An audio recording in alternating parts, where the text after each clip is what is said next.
Business is business. And although there are different intricacies of different industries, you really can learn a lot from people that are working outside of your own industry. And I have learned quite a bit.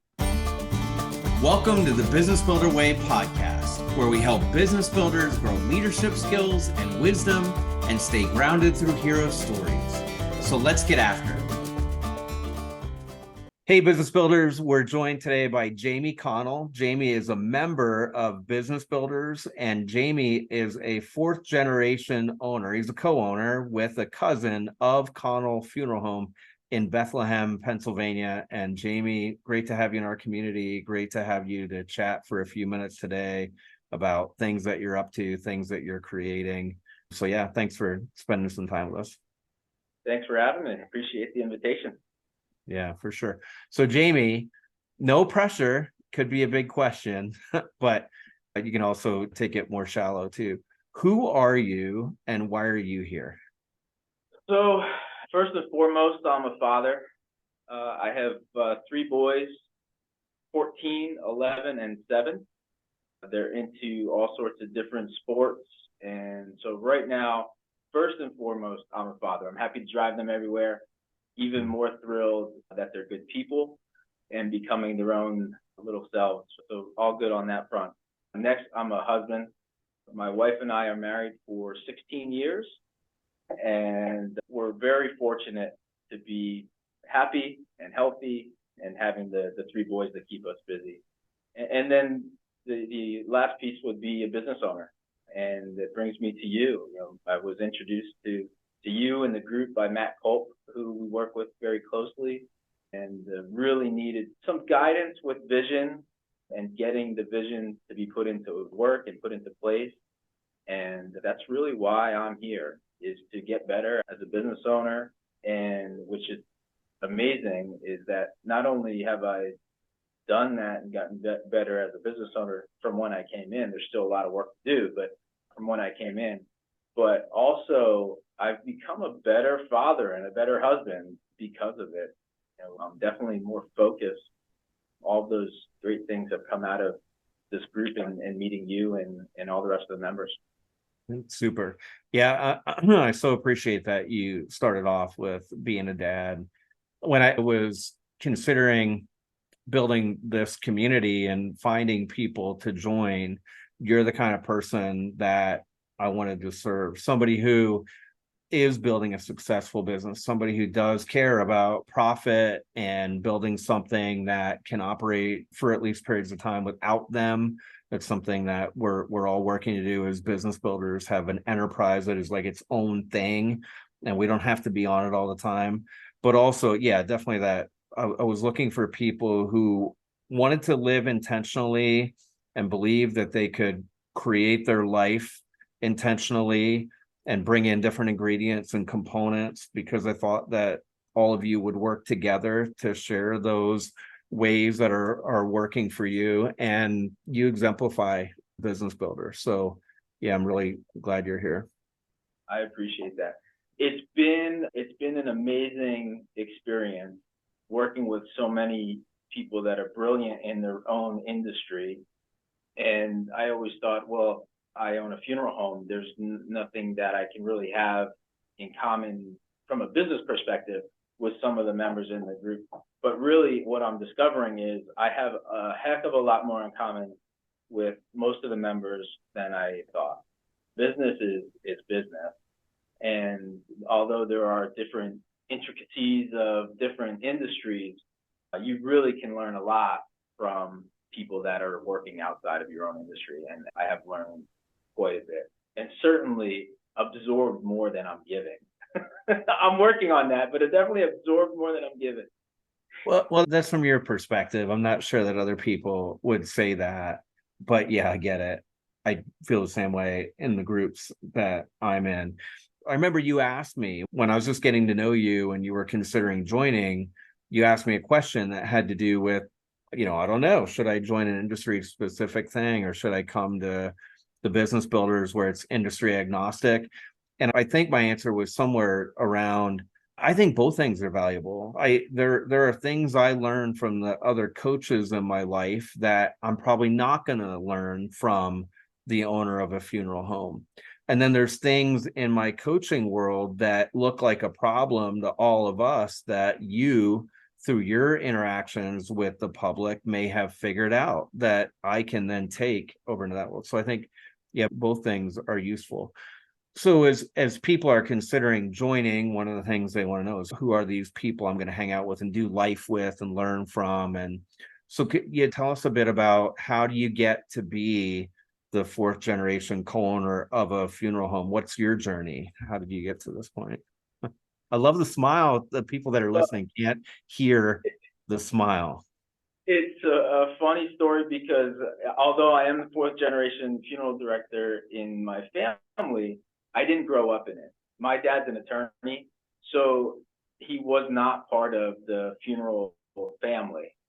So growing up, I never thought in a million years this is where I'd be working. I was pre-law in college, took my LSAT, got into a couple law schools, woke up one day and said, I don't think I want to be a lawyer. And I thought my dad was going to kill me. But he didn't. He was very supportive. So I actually coached football for a year. I wasn't quite sure what I wanted to do. So I coached college football for a year, and I took classes. And in that time frame, I was also working part-time at the funeral home. And I was doing things like washing cars and, answering phones. But one of the jobs that I had at that time was delivering packages to families after the service was over. And it was things like the book that people signed when they came to pay their respects, or death certificates. If they had items that they had displayed, we put those in a package, I deliver them.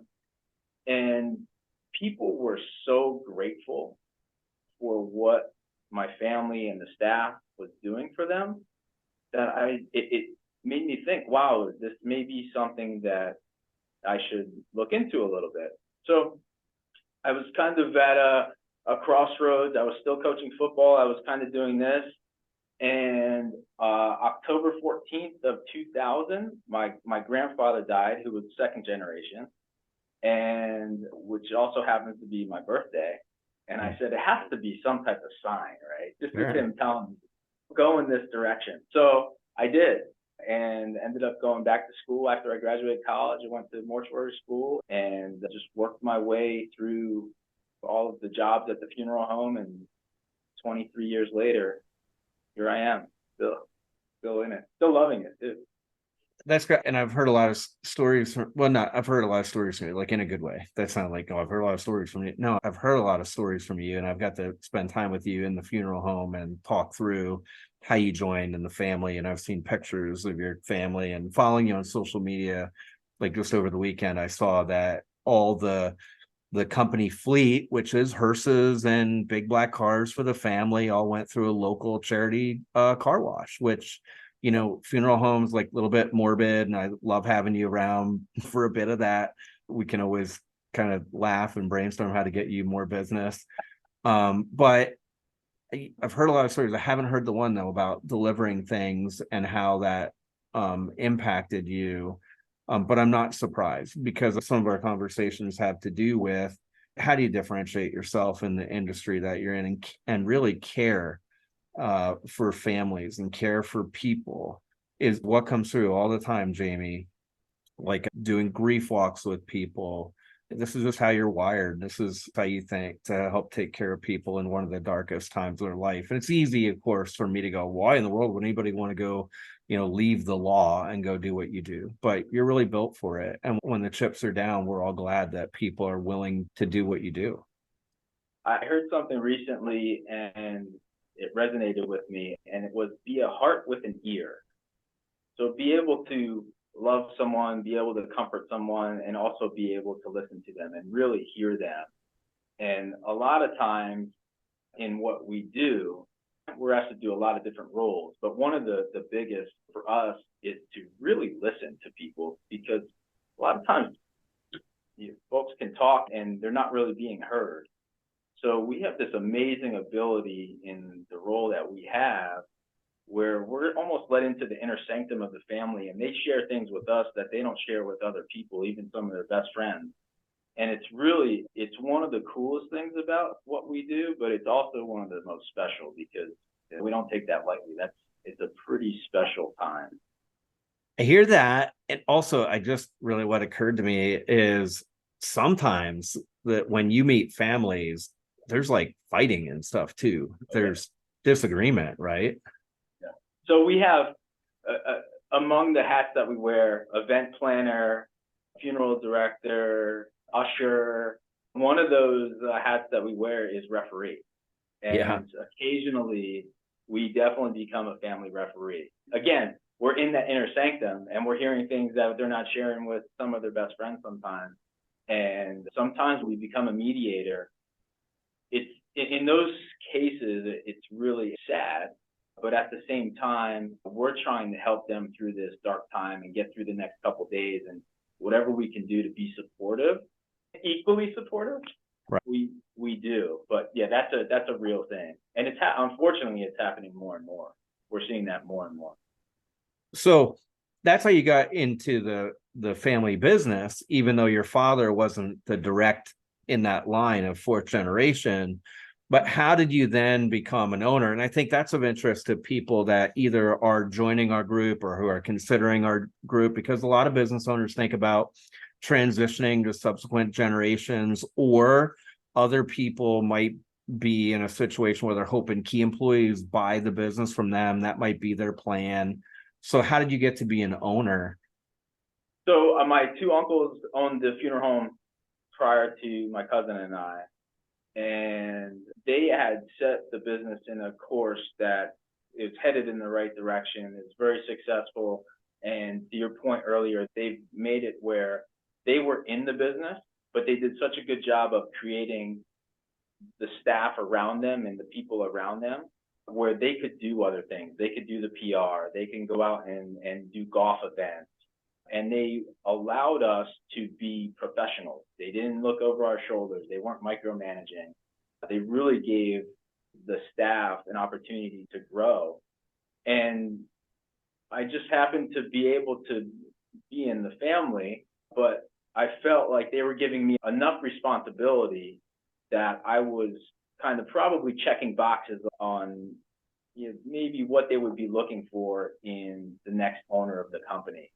But to their credit, they were giving the responsibility and then checking in to make sure that I was following through with those tasks that they were giving me. We didn't have a traditional succession plan, so the transition wasn't the smoothest. It wasn't like we had this mapped out. But I learned so much through that succession and what to do and what not to do.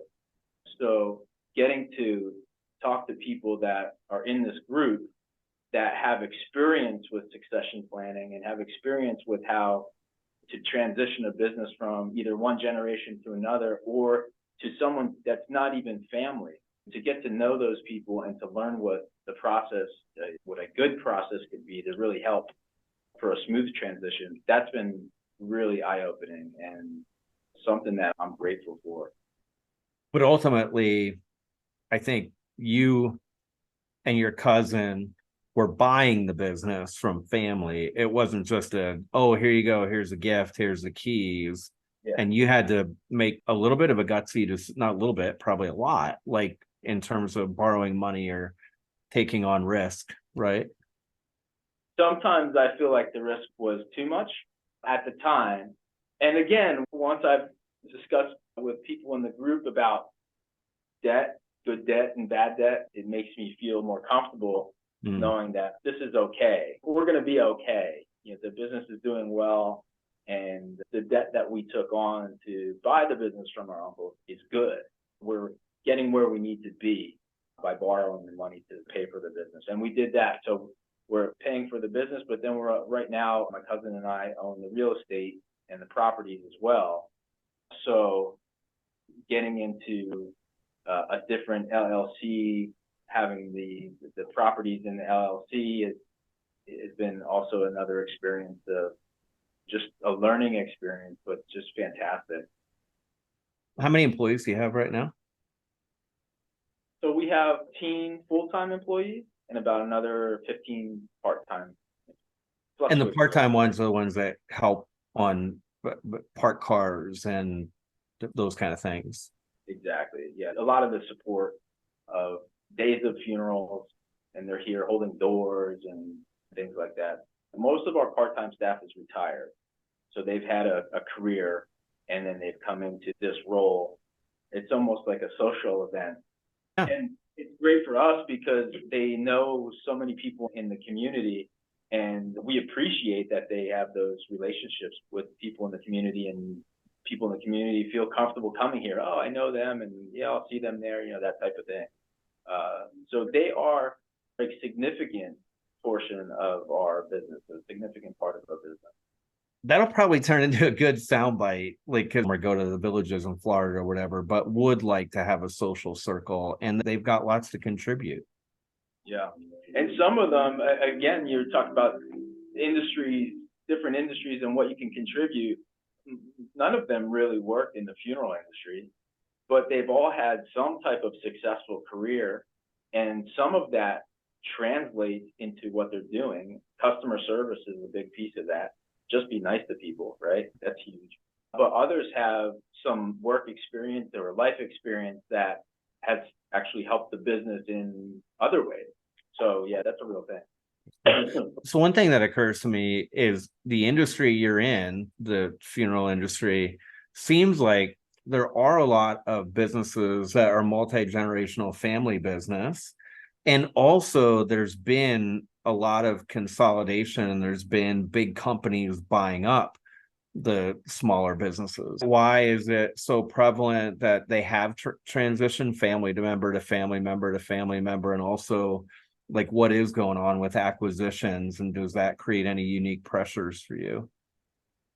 I think, especially in Pennsylvania, but it's like this in a lot of states, there are a lot of small family run operations.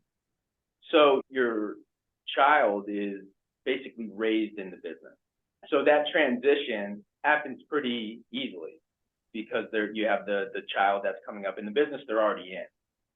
But there also are conglomerates that they're buying a lot of those small mom and pop shops. So there are a lot of small family run operations. And what happens is you're already in the business. You're growing up in the business. So that transition is pretty easy from one generation to the next. But some of those small family businesses, they either don't have children or the children don't have any interest in taking over that business. And that's when the bigger conglomerates will come in and say, hey, we're certainly happy to keep your legacy going. A lot of times they'll keep the name of the firm to make it look like, hey, we're still small hometown funeral home. But right now, just like many other industries, you have boomers that are ready to retire. And in many of these other industries as well, they have options. So you have private equity you can sell to. You have someone that might be a competitor that you want to sell to. You have someone that has been working for you that you can sell to. So you have those options. Got it. So you're in the funeral home business. I can't help but ask this question. Like, what are some of your key metrics that you look at? How do you manage this business by the numbers? Yeah, it's a strange business, and it's a fine line that we walk, because at the end of the day, we're here to serve. It's a service industry. But to be in business and to be served, we have to be successful from a business perspective. So we look at things like number of families we're serving. We're looking at the type of items that they're purchasing. We're looking at the cost of the supply that we're bringing in, caskets and vaults and urns, and what the cost is. Pretty much what another business would be looking at. Yeah, and we know that money and profit, profit can be the result of just a well-run, efficient business, but also dollars per funeral, for example, or for me, dollars per client is an indication of how much service you're putting into the world and the degree to which you're really helping people, right? Yeah, and those metrics are important. And something again that I'm learning through the group is how important they are, because it really steers some of the decisions that you make.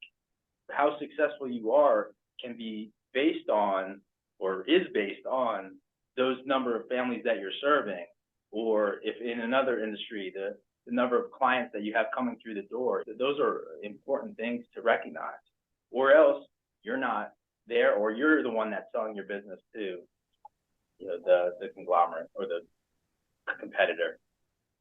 Right. One of the things that you've worked on, one of the things that you share with our group is that you're serving people, like, and even you're working on a new website and it says, okay, have you experienced a death in your family or is one imminent?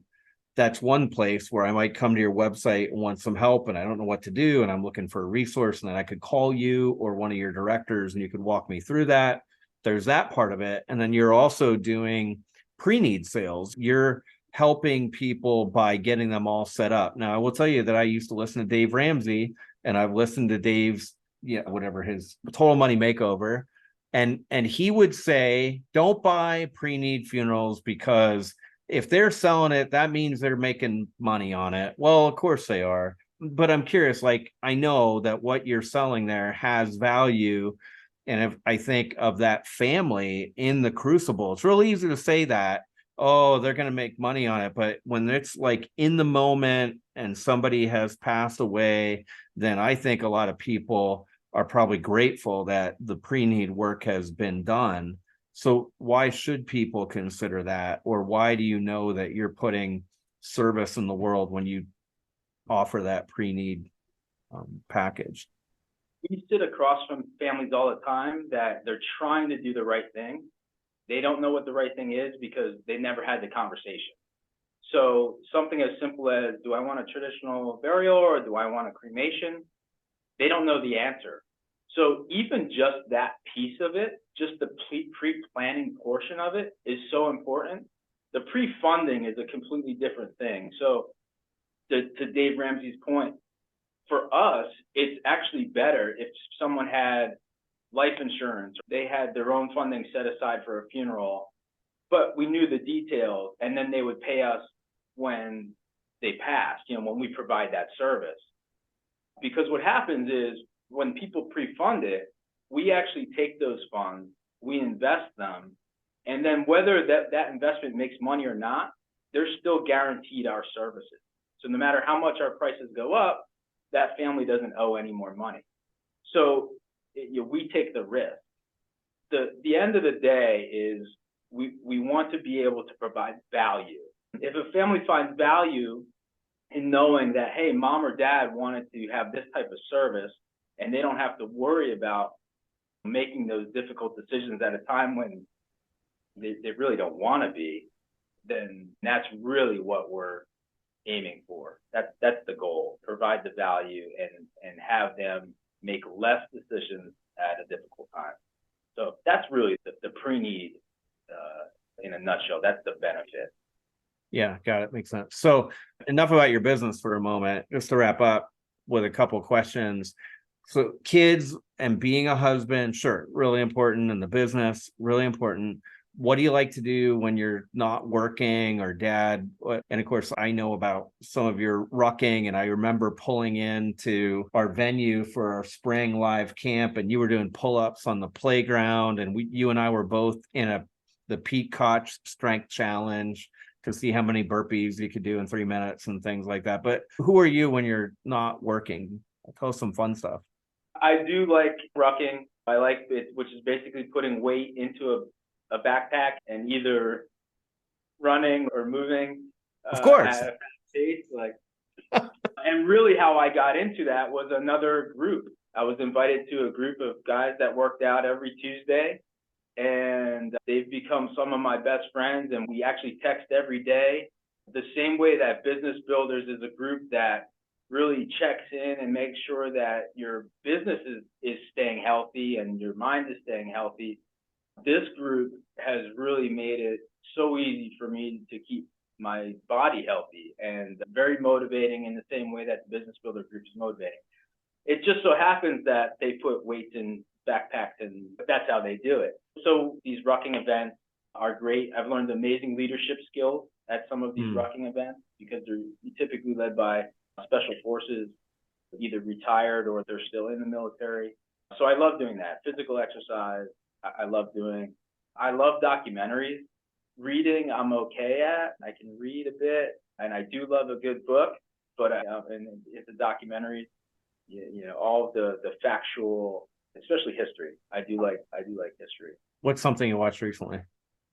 The most recent documentary I watched was not about history. It was sports, which I also love, and it was Swamp King, about the Florida football team when Tebow was there. Great. I definitely recommend it. It's worth the watch. Swamp Kings? Swamp King. Okay. Yep. Yeah, it's very good. Great. What is it like balancing when you lead with, I'm a dad first to 3 boys and a husband, and then I've got this business that is a legacy and I have to pay off the loan and all that? Like, what's it like balancing those things? I feel like I'm on a tightrope sometimes, but it's a lot of fun. I get to spend a lot of good time with my boys because of the opportunity that I have to be a business owner, and because I have a wonderful staff that takes care of details from day to day. It wasn't always like that. I was in the business. I was living in the trenches. Business builders helped me realize that there's a different way. And that's really been one of the best things that I've gotten from business builders. More time with my family. What are you considering? I've been using this phrase lately, like we're considering certain things. Could be a business move, could be a physical fitness thing that I was considering. So what kind of things are you considering for the future? Our biggest consideration is expansion. There's opportunity for us to purchase a competitor. There's opportunity for us to go in a completely different direction. So what we're considering is expansion versus we're doing fine where we are. Do we keep everything small and tight and all together here in our shop in Bethlehem, or do we expand and grow and maybe find other opportunities? Yeah, nice. And you don't have to have the answer for that. I appreciate you just sharing that you're considering that. And it's not only you also have a cousin. And so whole episode for another day for anybody who has a business partner, right? Especially if they're a family member, but you're not only considering your own moves, but you have to maybe not get consensus, but it's about listening to what they want, what you want, back and forth. So yeah, we'll save that for another day. So it's useful though to know that you have that experience when it comes to the group. What would you say to somebody for how to get the most out of this business builders program and the other people, et cetera? So when I first joined the group, the first thing I was concerned about was confidentiality. And immediately, and when I got into my Tuesday group, that concern went away. Everything is very private. The other thing that I discovered is once I got into some one-on-one with some of the crew, I mean, very easy to talk to, very easy to bounce ideas off of.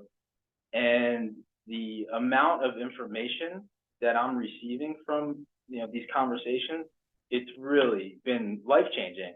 And it's really put our business in a direction that can't be stopped. It's very easy to think about, I'm just going to do what I'm doing over here and everything's fine, I'm happy, which all of those things were true, but to kind of put yourself out there and get to know some of the business builders is really been special. In what you offer, Wayne, the value it's a ridiculous value.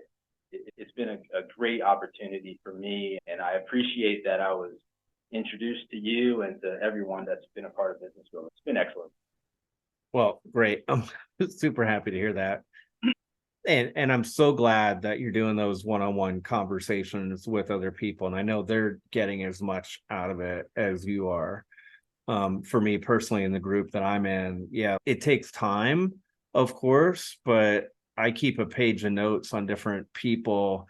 And I don't know what it is about sharing with another human and then listening to them, but sometimes it helps me see that I'm happy, right? Sometimes it helps me like, oh yeah, like I got a lot of good things going on in life. And so I'm glad you're plugging into that. It's funny too, because sometimes I'll give recommendations to someone. I'll say, hey, why don't you use that recommendation? Yeah. Right? Like it's so easy to kind of just push those to the side, but when you actually are able to voice those thoughts, you put them out in the world, and then you can use them.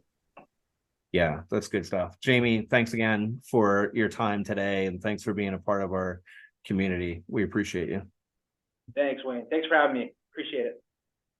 Thank you for tuning into the Business Builder Way podcast. If this episode spoke to you, click that subscribe button and share it with a friend. That's how this message gets out into the world. If it is helpful for us to have a short conversation, I'd love to do that.